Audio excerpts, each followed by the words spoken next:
are several reasons why I shouldn't like this car.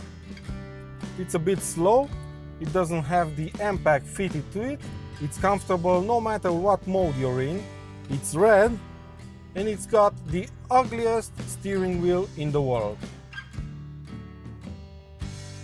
Still, if you gather all these together and put it in a Cabrio package, it all makes sense, and it transforms this car into a very elegant and luxurious experience. This is a BMW made to relax you, a true long-distance cruiser. Today we're driving the 420i with rear-wheel drive, equipped with a true alternative to the classic already 420 diesel. It's a 2-liter petrol engine capable of producing 184 horsepower and 290 Newton meters of torque. It's very quiet and refined, and at low speeds around town, the exhaust sounds quite cool.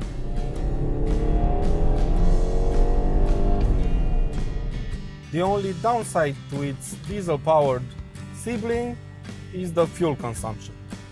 In our 3-day test, the car managed to return an average of 8.1 liters per 100 kilometers, which is quite decent for a 2-liter turbocharged petrol engine.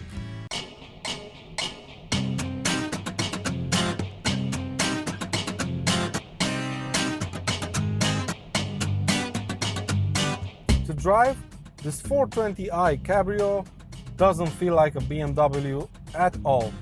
No matter what mode you're in, Eco, Comfort, Sport or Sport Plus, the suspension is soft and extremely comfortable.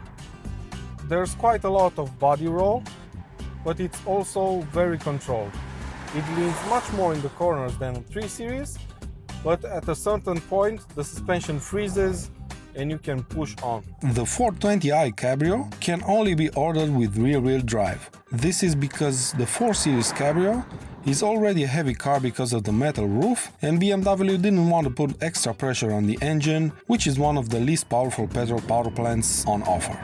If your sole focus is on safety when buying a BMW, don't worry, because the car almost never feels rear-wheel driven, and it's close to impossible to get its pack to step out. The engine has quite a nice sound to it, and it pulls decently considering the fact that it has 200 more kilos of weight to carry around.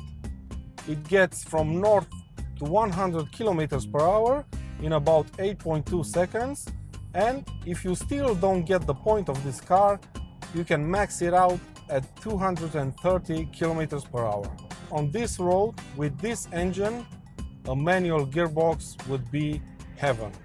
I don't know why, I guess because of the multiple hairpins around here and because of the fact you can rev this engine out until 7,000 RPM, but a manual gearbox right now would do the trick.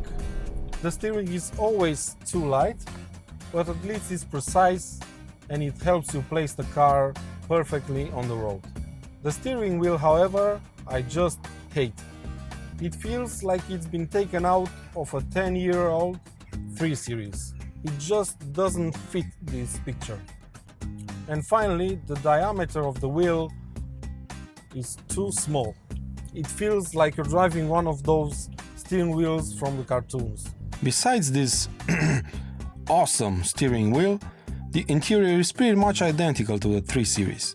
Even though it hardly changed since its introduction in 2012, it still feels modern and elegant 4 years later, and it gets even better with the help of this leather upholstery added on.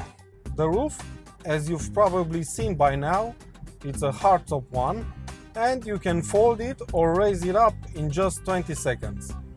You can do that either standing still or when driving at a maximum speed of 18 kilometers per hour. It really isn't the prettiest convertible out there, but with the roof retracted and its windows up, just look at it. It's simply stunning. It's elegant, refined, and it really is the most Mercedes BMW I've ever driven, if you get my drift.